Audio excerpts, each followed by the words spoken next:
नमस्ते विद्यार्थी मित्रांनो, इयत्ता 7वी विषय गणित प्रकरण 13वे पायथागोरसचा सिद्धांत या प्रकरणास आज आपण सुरुवात करूयात।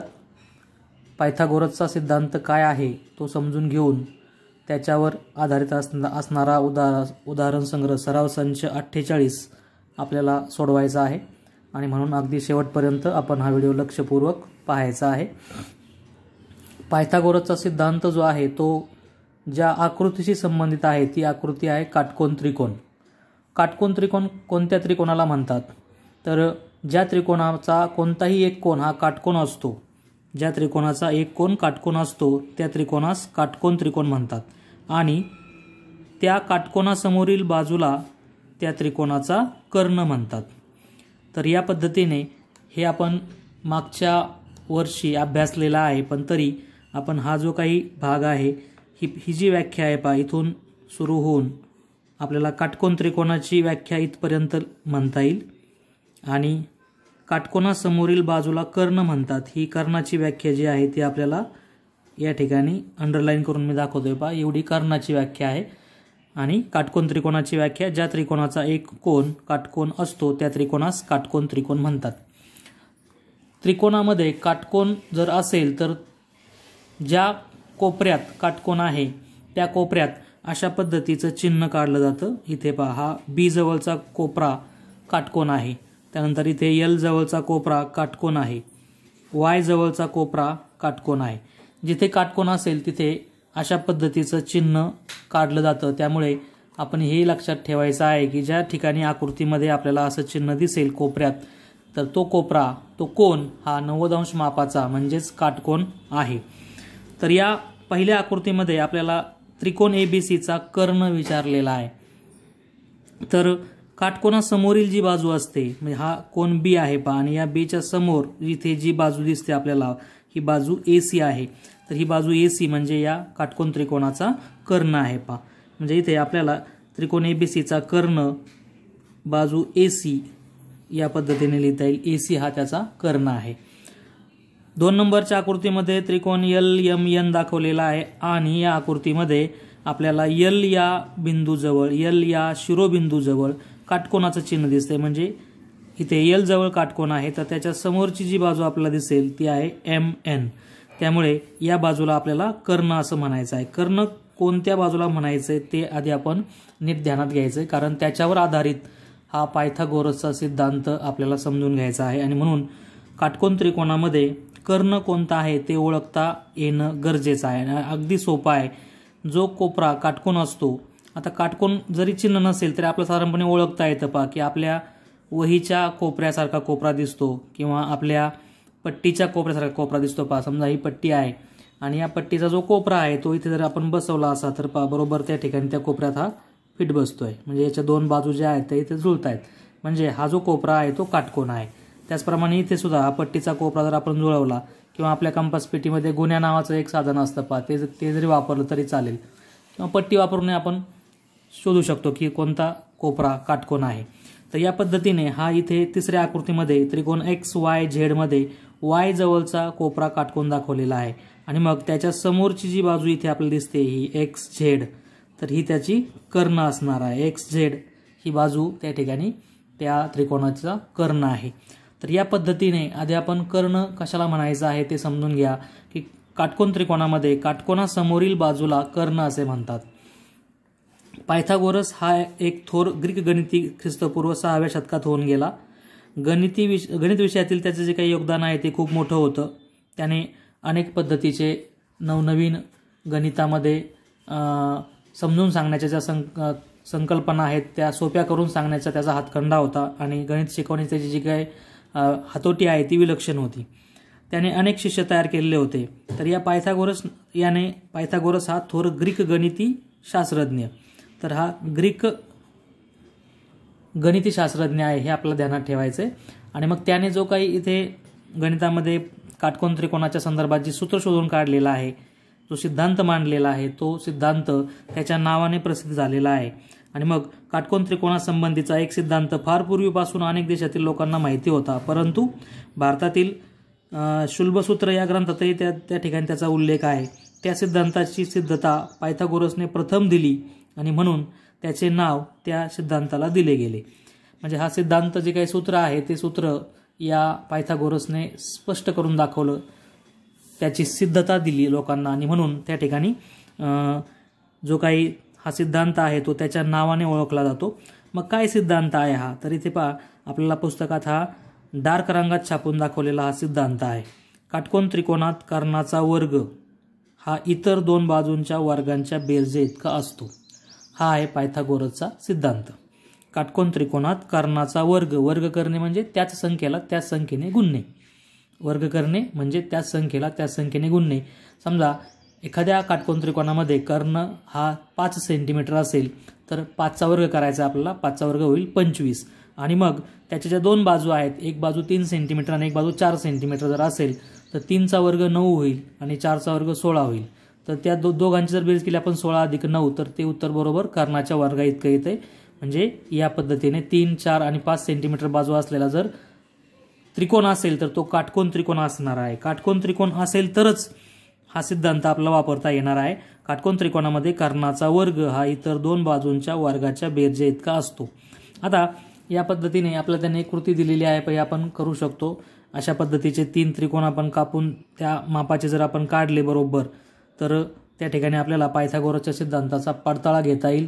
त्रिकोण मोजून काढणं त्यासाठी आपला गरजेचं असेल तर आपण काटकोन त्रिकोणाचा जो काही हा सिद्धांत आहे तो त्याच्या पडताळा घेण्याच्या वेगवेगळ्या कृती आपल्या पुस्तकामध्ये दिलेल्या आहेत. तर एक कृती फक्त आपण तिथे करून पाहणार आहोत.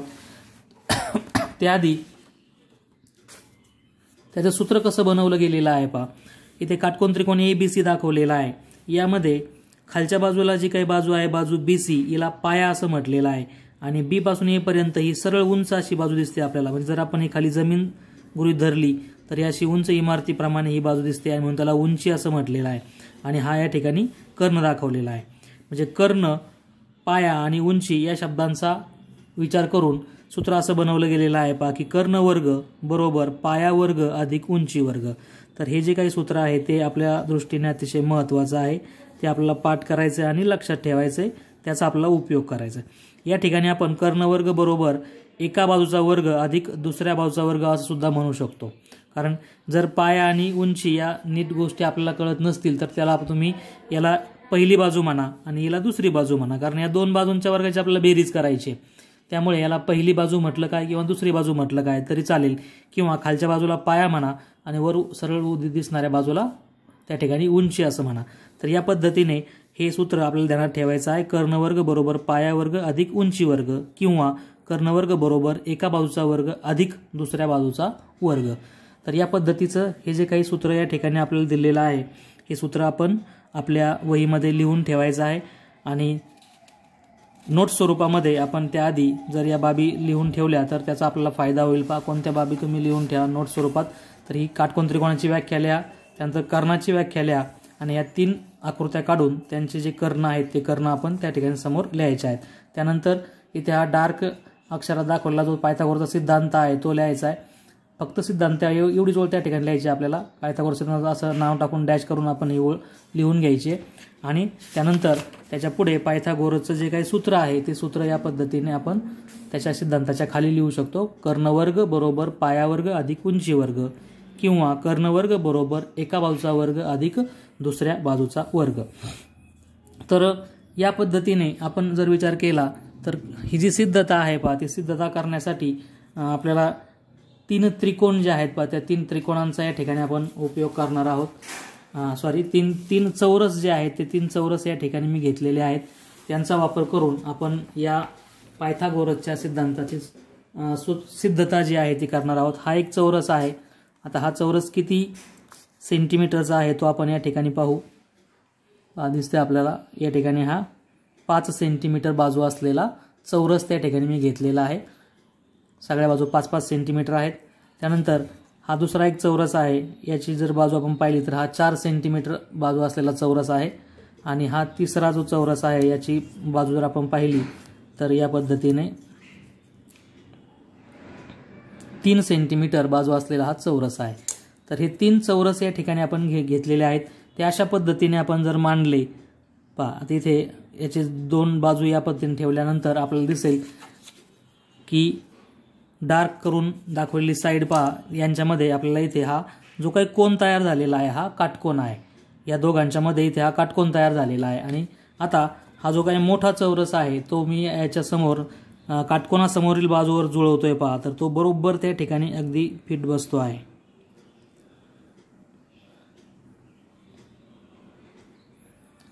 पहा मध्ये जी काही तुम्हाला ब्लॅक स्पेसमध्ये जागा दिसते ही जागा म्हणजे काटकोन त्रिकोण तयार झालेला आहे. तर यामध्ये हा कर्ण आहे. याचं जर आपण चौरसाचं जर सूत्र पाहिलं तर त्या ठिकाणी बाजूचा वर्ग सूत्र असतं पहा. तर या कर्णावर जो आपण चौरस काढलेला आहे त्याचा त्या ठिकाणी 5चा वर्ग 25 केला आपण, म्हणजे याचं त्या ठिकाणी वर केलं, याचं त्या ठिकाणी तुम्हाला क्षेत्रफळ मिळणार आहे पहा. या चौरसाचं क्षेत्रफळ बरोबर या दोघांच्या क्षेत्रफळाची बेरीज होते पहा. म्हणजे याचं 3चा वर्ग 9, म्हणजे याचं क्षेत्रफळ किती होईल या चौरसाचं, तर 9 चौरस सेंटीमीटर. आणि याचं 4चा वर्ग 16, म्हणजे 16 चौरस सेंटीमीटर. आणि याचं होईल 5चा वर्ग 25, म्हणजे 25 चौरस सेंटीमीटर. तर 25 चौरस सेंटीमीटर हा त्या ठिकाणी तुमचा कर्णाचा वर्ग होतोय. आणि हा 16 म्हणजे 4चा वर्ग होतोय.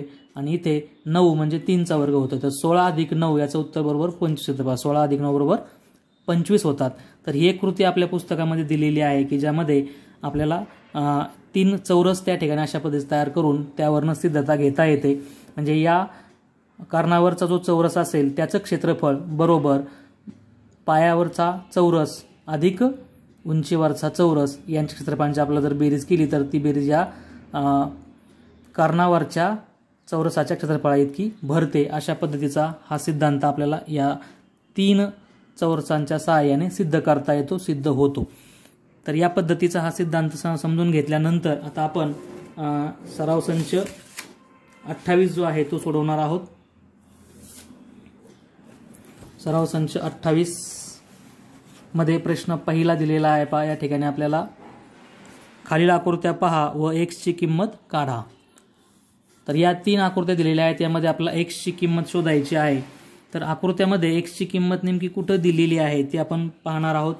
या पद्धतीने हा पहिली जी आकृती आहे पहा, त्यामध्ये LMN असा त्रिकोण दाखवलेला आहे. आणि त्यामध्ये आपल्याला LN काटकोन कोणता आहे, तर M जवळचा कोण काटकोन आहे. आणि त्याच्या समोरची बाजू LN ही समोरची बाजू म्हणजे कर्ण आहे. तर कर्णाच्या ठिकाणी आपल्याला x दिलेला आहे. या x ची किंमत आपल्याला काढायची. त्याचा पाया जो आहे तो 24 आहे आणि उंची जी आहे ती 7 त्या ठिकाणी दाखवलेली आहे. आता याला सेंटीमीटर मीटर असं काही एकक जोडलेलं नाही, त्यामुळे त्याला आपण 24 एकक म्हणू आणि या उंचीला आपण 7 एकक म्हणू. तर आकृतीमध्ये रेख LN हा कर्ण आहे पहा, कारण तो काटकोनासमोर येतो म्हणून हा कर्ण आहे. तर पायथागोरसच्या सूत्रानुसार कर्णवर्ग बरोबर पाया वर्ग अधिक उंची वर्ग. तर यामध्ये कर्णवर्ग म्हणजे x चा वर्ग, LN चा वर्ग, LN चा वर्ग अधिक पाया म्हणजे MN चा वर्ग अधिक उंची म्हणजे LM चा वर्ग. आणि मग आपण याच्या किमती घालू. तर LN ची किंमत x आहे, तर x चा वर्ग बरोबर MN ची किंमत 24 आहे, 24 चा वर्ग अधिक LM ची किंमत 7 आहे, तर 7 चा वर्ग.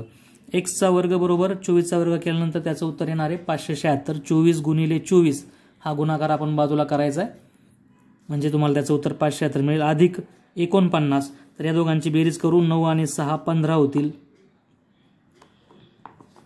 हाचा आला 1, 7 आणि 5 12, हाचा आला 1 आणि 5 आणि 1 6. तर यांची बेरीज 625 येईल पहा. म्हणजे x वर्ग बरोबर 625 हे उत्तर आलेलं आहे. तर आता आपल्याला दोन्ही बाजूंचं वर्गमूळ काढायचं आहे. डाव्या बाजूला x वर्ग आहेत आणि उजव्या बाजूला 625 आहेत. तर वर्गमुळात लिहिलंय पहा. वर्गमूळ काढलं x वर्गचं, तर x वर्गचं वर्गमूळ x येईल. वर्गमूळ म्हणजे दिलेली संख्या कोणत्या संख्येचा वर्ग आहे. x वर्ग हा कोणाचा वर्ग आहे, तर x चा वर्ग आहे. त्याप्रमाणे 625 या संख्येचं आपण जर वर्गमूळ शोधलं तर त्या ठिकाणी त्याचं उत्तर आपल्याला 25 मिळणार आहे पहा. 25 चा वर्ग आहे 625. तर या पद्धतीने या ठिकाणी आपल्याला x ची किंमत इथे 25 एकक. एकक हा शब्द का वापरलाय, कारण याच्या पुढे तुम्हाला मीटर सेंटीमीटर अशा प्रकारचं कोणतंच एकक वापरलेलं नाही म्हणून आपण त्याला 25 एकक असं उत्तर त्या ठिकाणी म्हणणार आहोत. म्हणजे या x ची किंमत तुमची 25 आलेली आहे. पायथागोरसचं सूत्र आपण वापरलेलं आहे. नंबर 2 आकृती या ठिकाणी काढलेली आहे पहा मी. या आकृतीमध्ये त्रिकोण PQR दाखवलेला आहे आणि या PQR मध्ये क्यू जवळ काटकोनाचं चिन्ह दिसतंय, त्यामुळे पी आर हा ही जी काही बाजू आहे ती क्यू समोर येते आणि म्हणून पी आर ही बाजू या त्रिकोणाचा कर्ण आहे. तर आकृतीमध्ये लेंथ पी आर, यल कंसात पी आर म्हणजे लेंथ पी आर असं त्याचं आपण वाचन करायचं. हा कर्ण लेंथ पी क्यू याला आपण पाया म्हणूयात आणि लेंथ क्यू आर ही उंची, आणि म्हणून पायथागोरसच्या सूत्रानुसार सूत्र जे आहे ते आहे कर्ण वर्ग म्हणजे पी आरचा वर्ग, लेंथ पी आरचा वर्ग बरोबर लेंथ पी क्यूचा वर्ग अधिक लेंथ क्यू आरचा वर्ग. म्हणजे हा कर्ण आहे, पाया आहे आणि उंची आहे. डायरेक्ट आपण त्या ठिकाणी त्याचं लेंथमध्ये दाखवून किमती त्या ठिकाणी आपण घालू. आता पी आरची किंमत 41 दाखवली आहे म्हणजे 41चा वर्ग बरोबर पी क्यूची किंमत इथे 9 आहे म्हणून 9चा वर्ग अधिक क्यू आरचा वर्ग. तर क्यू आरची किंमत आपल्याला एक्स दिलेली असल्यामुळे आपण ती एक्स घेणार आहोत म्हणजे एक्सचा वर्ग. तर 41चा वर्ग करून त्याचं उत्तर आपल्याला मिळेल 1681 बरोबर 81 अधिक एक्सचा वर्ग. आता हे जे अधिक 81 आहे आपल्याला इथे एक्स वर्ग ठेवायचा आहे पहा, त्यामुळे हे अधिक 81 जे आहे ते बरोबर चिन्हाच्या पलीकडे न्यायचे आहेत आणि बरोबर चिन्हाच्या पलीकडे गेल्यानंतर ते विरुद्ध क्रिया करतात. इथे अधिक असलेले 81 बरोबर चिन्हाच्या पलीकडे जाऊन ते वजा होतील म्हणजे 1681 वजा 81 बरोबर एक्सचा वर्ग. तर ही वजाबाकी करू आपण. 1 1 गेला 0, 8 8 गेले 0, 6 6 आणि 1 1 म्हणजे याप्रमाणे 1600 बरोबर एक्सचा वर्ग. तर एक्सची किंमत काढायची आपल्याला एक्सची किंमत हवी, एक्सच्या वर्गाची किंमत नको आहे, एक्सची किंमत हवी म्हणून आपण दोन्ही बाजू वर्गमूळ काढूयात. 1600 हे कोणत्या संख्येचं वर्ग आहे? एक्स वर्गचं वर्गमूळ. याचं वाचन आपण असं करणं पहा 1600चे वर्गमूळ बरोबर एक्स वर्गचे वर्गमूळ. तर हा जो काही वर्ग आहे पहा 4 चौक 16 होतात म्हणजे 4चा वर्ग 16 येतो आणि 2 शून्याच्या ऐवजी 1 शून्य आपण घ्यायचा म्हणजे हा आहे 40चा वर्ग. तर हे जे वर्ग आहेत साधारणपणे आपण जर ते 20 पर्यंत 25 पर्यंतचे वर्ग आपण जर पाठ केले 25-30 पर्यंतच्या संख्यांचे तर आपल्याला त्याचा या ठिकाणी फायदा होणार आहे. आणि म्हणून वर्गमूळ आणि वर्ग या दोन एकमेकाच्या विरुद्ध क्रिया आहेत हे आपल्याला माहिती आहे. तर इथे एक्सची किंमत आपल्याला 40 आलेली आहे. 40 बरोबर एक्स म्हणजेच एक्स बरोबर 40 एकक. तर या दुसऱ्या आकृतीमध्ये एक्सची किंमत आपल्याला 40 मिळालेली आहे. म्हणजे सगळ्याच आकृत्यामध्ये तुम्हाला कर्णच काढायला सांगतील असं काही नाही पाहिजे. इथे कर्णाची लांबी दिलेली आहे या प्रश्नामध्ये आणि वरच्या प्रश्नामध्ये आपल्याला कर्णाचंच उत्तर त्या ठिकाणी काढायचं होतं. तर हा बदल जो आहे प्रश्नांमधला तो समजून घ्यायचा आपल्याला. कर्णाचं उत्तर काढायचं असेल तर तुम्हाला सरळ सरळ दोघांची बेरीज करायची असते, पण इथे मात्र आपल्याला कर्ण दिलेला असल्यामुळे एक संख्या जी आहे ती आपल्याला बरोबर चिन्हाच्या पलीकडे नेऊन वजा करावी लागते हे आपण ध्यानात घ्यायचं. त्यानंतर नंबर 3ची आकृती आहे याप्रमाणे, ज्या आकृतीमध्ये त्रिकोण DEF असा हा त्रिकोण आहे. यामध्ये डी जवळ काटकोन दाखवलेला आहे आणि काटकोनासमोरची बाजू EF होते म्हणून आकृतीमध्ये लेंथ EF हा कर्ण आहे. त्यानंतर ही त्या ठिकाणी आपण उंची मानूयात आणि हा पाया मानूयात. तर त्या पद्धतीने इथे एक्स जो आहे म्हणजे ED किंवा DE याची जी लांबी आहे ती आपल्याला शोधायची आहे आणि DF ची लांबी दिलेली आहे 8. तर सूत्रानुसार EFचा वर्ग म्हणजे कर्णाचा वर्ग बरोबर पाया वर्ग, पाया तर तुम्ही याला पाया म्हणा, DFचा वर्ग अधिक DEचा वर्ग. तर या बाजूचा वर्ग अधिक या बाजूचा वर्ग. तर यामध्ये किमती घालू आपण. EFची किंमत आहे 17, 17चा वर्ग बरोबर DFचा वर्ग म्हणजेच 8चा वर्ग अधिक DEची किंमत x आहे म्हणून xचा वर्ग. 17चा वर्ग केला 17 × 17 त्याचं उत्तर येणार आहे 289. 8चा वर्ग 8 8 64 अधिक xचा वर्ग. हे अधिक 64 बरोबर चिन्हाच्या पलीकडे न्यायचे आहेत म्हणून ते होतील वजा 289 वजा 64 बरोबर xचा वर्ग. वजाबाकी करून 9 मधनं 4 जर वजा केले तर उत्तर 5 येणार आहे. त्यानंतर 8 6 जर वजा केले तर उत्तर 2 येणार आहे आणि 2 225 बरोबर xचा वर्ग. दोन्ही बाजूचं वर्गमूळ काढायचं आपला. 225चं वर्गमूळ बरोबर x वर्गाचं वर्गमूळ. तर 225 हा 15चा वर्ग आहे. 15 × 15 म्हणजे 225 उत्तर येते. 15चा वर्ग 225 म्हणून 225चं वर्गमूळ 15. तर x बरोबर 15 एकक. अशा पद्धतीने आपण प्रश्न पहिल्यामधील हे 3 उदाहरणं जे आहेत ते सोडवू शकतो. सोपा भाग आहे, फक्त आपण लक्षपूर्वक समजून घेणं गरजेचं आहे. त्यानंतर प्रश्न दुसरा जो दिलेला आहे तो आपण वाचू. काटकोन त्रिकोण PQR मध्ये कोन P बरोबर 90 अंश जर लेंथ PQ बरोबर 24 सेंटीमीटर आणि लेंथ PR बरोबर 10 सेंटीमीटर तर रेख QR ची लांबी काढा. आता इथे मात्र तुम्हाला आकृती दिलेली नाहीये पहा, आणि म्हणून आपण या ठिकाणी जो काही प्रश्न आहे तो आधी लिहून घ्यायचा आहे पुस्तकात पाहून, आणि त्याखाली अशा पद्धतीने त्याचं उत्तर जे आहे ते आपल्याला लिहायचं आहे. तर प्रश्नातील माहितीनुसार कच्ची आकृती आपण काढायची. आधी प्रश्नामध्ये त्यांनी सांगितलेलं आहे आपल्याला की P जो आहे तो काटकोन आहे. P चं माप 90 अंश आहे, म्हणजे इथे मी खूण केली पहा काटकोनाची P जवळ, आणि मग त्याप्रमाणे इतर नावं दिलीत पहा PQR असे नाव. आधी आपण काटकोन कुठं आहे त्याचं नाव देऊन घ्यायचं कच्च्या आकृतीमध्ये. तर आकृती कच्ची आहे ही काय आपण मोजून काढलेली नाहीये. तर यामध्ये आपल्याला दिलेली जी माप आहे त्यांनी सांगितलेली आहेत पहा की PQचं माप 24 आहे, तर इथे 24 लिहिलेलं आहे मी, आणि PRचं माप 10 आहे, आणि RQ किंवा QR हे माप आपल्याला शोधायचं आहे. पहा प्रश्नामध्ये पहा तुम्ही, तर QR ची लांबी आपल्याला शोधायची आहे. त्यामुळे इथे QR जो आहे तो त्याच्यासमोर प्रश्नचिन्ह दाखवलेला आहे. आणि मग हा जो काही त्रिकोण आहे यामध्ये कर्ण कोणत्या बाजूला म्हणणार तुम्ही? काटकोनासमोरची बाजू म्हणजे QR. तर ही जी बाजू आहे QR हा कर्ण आहे, आणि म्हणून पायथागोरसच्या सिद्धांतानुसार कर्णाचा वर्ग म्हणजे QRचा वर्ग लेंथ QRचा वर्ग बरोबर पाया वर्ग म्हणजे PQचा वर्ग अधिक उंची म्हणजे PRचा वर्ग. तर यामध्ये आपण किंमत घालूयात. लेंथ QR आपल्याला शोधायची आहे. QRचा वर्ग बरोबर पाया 24चा वर्ग अधिक उंची म्हणजे 10चा वर्ग. 24चा वर्ग होतो 576, 24 गुणिले 24 576 उत्तर येईल, अधिक 10चा वर्ग 10 गुणिले 10 100. या दोघांची जर आपण बेरीज केली तर ती येईल पहा 676, आणि 676चं वर्गमूळ काढायचं. दोन्ही बाजूचं वर्गमूळ काढूयात. तर 676 हा 26चा वर्ग आहे, त्यामुळे 676चं वर्गमूळ 26 येणार आहे. म्हणजे लेंथ QR जी आहे ती तुमची 26 सेंटीमीटर. आता याला म्हणावं लागेल, कारण प्रश्नामध्ये आपल्याला त्यांनी माप जी आहे ती सेंटीमीटरमध्ये दिलेली आहेत, आणि त्यामुळे आपण याचं माप एकक जे आहे ते एकक सेंटीमीटर असं लिहिणं गरजेचं आहे. तर अशा रीतीने या ठिकाणी तुम्ही हा प्रश्न दुसरा जो आहे तो सोडवू शकता. यामध्ये आपल्याला आकृती दिलेली नाही, तर त्यासाठी आपण आधी कच्ची आकृती काढून दिलेल्या माहितीप्रमाणे नावं आपण द्यायची आहेत, आणि पायथागोरसचा सिद्धांत वापरून आपल्याला जे उत्तर शोधायला सांगितलेलं आहे ते शोधायचं. प्रश्न तिसरा. काटकोन त्रिकोण LMN मध्ये कोन M बरोबर 90 अंश जर लेंथ LM बरोबर 12 सेंटीमीटर आणि लेंथ LN बरोबर 20 सेंटीमीटर तर रेख MN ची लांबी काढा. तर इथे सुद्धा आपल्याला प्रश्न दिलेला आहे, आकृती नाही, म्हणून आधी आपण प्रश्नात दिलेल्या माहितीप्रमाणे आकृती काढायची आहे.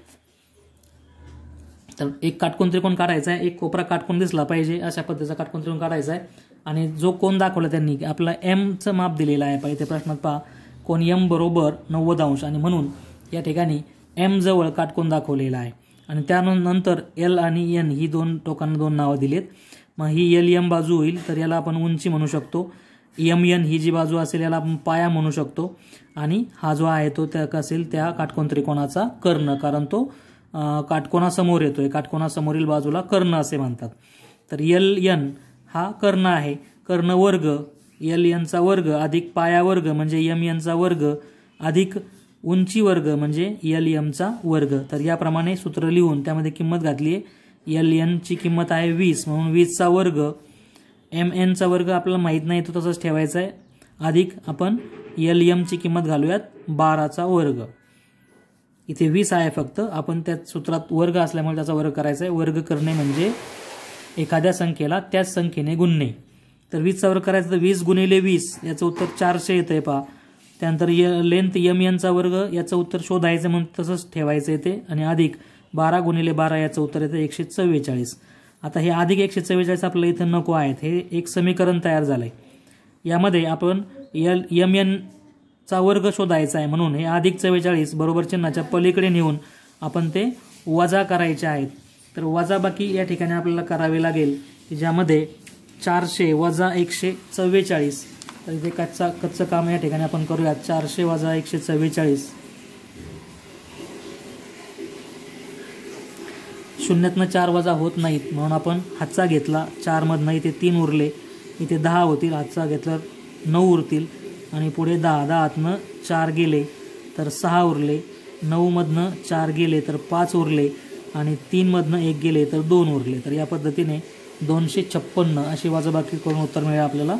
256 बरोबर लेंथ mn चा वर्ग. तर 256चं वर्गमूळ काढायचं आहे आणि या बाजूचं पण वर्गमूळ काढ, दोन्ही बाजूचं आपलं वर्गमूळ काढायचं. दोन्ही बाजूचे वर्गमूळ काढू. 256 हा कोणत्या संख्येचा वर्ग होतो हे जर आपण तपासून पाहिलं तर 16चा वर्ग 256 येतोय पहा. आणि म्हणून या ठिकाणी लेंथ mn म्हणजे रेख mn ची लांबी ही आपल्याला 16 सेंटीमीटर मिळणार आहे. यामध्ये वर्ग करणे आणि वर्गमूळ शोधणे हा भाग महत्त्वाचा आहे. तर वर्ग करणे म्हणजे त्या संख्येला त्या संख्येने गुणणे आणि वर्गमूळ काढणे म्हणजे ती संख्या कोणत्या संख्येचा वर्ग आहे ते शोधणे. तर इथे शेवटी 6 दिसत आहेत, त्यामुळे 6 6 36 होतात किंवा 4 चौक 16 होतात. म्हणजे आपल्या उत्तरामध्ये एक तर एक स्थानी 4 असतील किंवा 6 असतील असा बोध घेऊन आपण साधारणपणे इथे हे उत्तर जे आहे ते शोधायचं असतं. तर 16 गुणिले 16 हे आपण वाटलंसं करून पाहायचं बाजूला, त्याचं उत्तर 256 येतं आहे का, आणि मगच आपण अशा प्रकारे वर्गमूळ जे आहे ते त्या ठिकाणी त्याचं लिहायचं आहे. त्यानंतर प्रश्न 4. 15 मीटर लांबीची एक शिडी जमिनीपासून 9 मीटर उंचीवरील एका खिडकीपाशी पोहोचते, तर भिंतीचा पाया व शिडीचे खालचे टोक यामधील अंतर काढा. इथे काटकोन त्रिकोण असं नाही म्हटलेलं, तर तुम्हाला एक शिडी आणि भिंत यांची माहिती दिलेली आहे. जेव्हा आपण शिडी भिंतीला लावतो तेव्हा त्या ठिकाणी ती तिरप्या स्वरूपामध्ये असते, तर त्याची आपल्याला कच्ची आकृती इथे काढावी लागेल. याप्रमाणे आपण त्याची कच्ची आकृती इथे काढलेली आहे की ही जमीन आहे खाली आणि ही उभी अशी भिंत आहे आणि तिरपी लावलेली शिडी आहे. आपण तिरपी शिडी लावतो पाशी, त्यामुळे जमीन आणि भिंत यांचा जो काही कोपरा असेल पहा, हा काटकोन तयार झालेला आहे. पहा इथे हा काटकोन आहे, 90 अंश मापाचा कोन आहे. त्यामुळे याला आपण जर नाव दिलं ABC अशा पद्धतीची कच्ची आकृती आपण काढून घ्यायची आहे. शिडीची लांबी दिली 15 मीटर आणि ज्यावेळेस तुम्ही तिला असं टेकवता त्यावेळेस या खिडकीपाशी जाऊन ती टेकते, त्याची त्या ठिकाणी उंची दिलेली आहे किती 9 मीटर. म्हणजे या जमिनीपासून हे ए जे टोक आहे ते 9 मीटर उंचीवर आहे आणि ही शिडी जी आहे ती 15 मीटर लांबीची आहे. तर शिडी म्हणजे कर्ण होतो या काटकोन त्रिकोणाचा आणि BC हा त्याचा पाया होतोय आणि AB ही जी बाजू आहे ती उंची असते. त्यामुळे आपल्याला त्यांनी विचारलं आहे की या भिंतीपासून जे टोक आहे शिडीचं हे टोक जमिनीवरचं ते किती अंतरावर टेकलेलं आहे. म्हणजे आपल्याला B पासून तर C पर्यंतचं अंतर काढायचं आहे. पहा B पासून C पर्यंतचं अंतर म्हणजेच लेंथ BC म्हणजेच पाया शोधायचा आहे. तर आकृतीमध्ये शिडी म्हणजे लेंथ AC हा कर्ण आहे, म्हणून ACचा वर्ग म्हणजे कर्णाचा वर्ग अधिक लेंथ BCचा वर्ग म्हणजे पायाचा वर्ग अधिक लेंथ ABचा वर्ग म्हणजे उंचीचा वर्ग. कर्ण वर्ग बरोबर पाया वर्ग अधिक उंची वर्ग किंवा कर्ण वर्ग बरोबर एका बाजूचा वर्ग अधिक दुसऱ्या बाजूचा वर्ग. तर ACची उंची लांबी माहिती आहे 15, त्याचा वर्ग केला 15चा वर्ग बरोबर BCची आपल्याला उत्तर शोधायचं आहे म्हणून तसंच ठेवायचं. लेंथ BCचा वर्ग अधिक ABची पण लांबी माहिती आहे 9चा वर्ग, 15चा वर्ग केला 15 गुणिले 15 त्याचं उत्तर 225 येत आहे. लेंथ BCचा वर्ग तसंच ठेवायचं अधिक 81. आता हे अधिक 81 जे आहेत ते आपल्याला या बरोबर चिन्हाच्या पलीकडे न्यायचे आहेत, म्हणजे ते वजा होतील. पहा 225 वजा 81 बरोबर इकडे तुमचं फक्त उरेल लेंथ BC. तर 225 वजा 81 हे आपण या ठिकाणी कच्चं काम करूया. 225 वजा 81, 5तनं 1 जातोय 4, 2तनं काही 8 जात नाही म्हणून हातचा घेतला, इथे 1 उरला, इथे झाले 12, 12तनं 8 गेले 4 आणि 1 म्हणजे 144 या ठिकाणी तुम्हाला उत्तर मिळेल वजाबाकीचं. तर 225 वजा 81 याचं उत्तर येतं 144. तर दोन्ही बाजूचं आपलं वर्गमूळ काढायचं आहे. 144चं वर्गमूळ बरोबर लेंथ BCचं वर्गमूळ. लेंथ BCचं वर्गाचं वर्गमूळ जे आहे ते लेंथ BC येईल आणि 144 हा 12 गुणिले 12चा वर्ग होतो म्हणून याचं उत्तर 12 येतं आहे. लेंथ BC बरोबर 12 म्हणजेच लेंथ BC बरोबर 12 मीटर. आणि जो प्रश्न आपल्याला विचारलेला आहे त्याचं उत्तर आपल्याला लिहावं लागेल या पद्धतीने. भिंतीचा पाया व शिडीचे खालचे टोक यामध्ये 12 मीटर अंतर आहे. तर अशा पद्धतीने हा प्रश्न चौथा आपण सोडवलेला आहे. आपण पुस्तकात पाहून प्रश्न लिहून घ्या आणि व्हिडिओमध्ये पाहून त्याच्या खाली त्या प्रश्नाचं उत्तर हे छान अक्षरामध्ये लिहून घ्या, म्हणजे आपल्याला त्याचा अभ्यास करताना उपयोग होणार आहे. आपण काय दरवेळी प्रत्येक वेळेस व्हिडिओ पाहू शकत नाही, त्यामुळे आपण आपल्या वहीमध्ये हे सर्व जे काही प्रश्न सोडून दाखवलेले आहेत ते आपण चांगल्या अक्षरात लिहून घेणं गरजेचं आहे, महत्त्वाचं आहे. तुमच्या पुढच्या अभ्यासासाठी ते उपयुक्त ठरणार आहे. तर व्हिडिओ शेवटपर्यंत पाहून व्हिडिओला लाईक करा आणि सर्व सोडून दाखवलेले जे काही एक्झाम्पल्स आहेत, उदाहरणं आहेत, ते आपल्या गणिताच्या वहीमध्ये लिहू.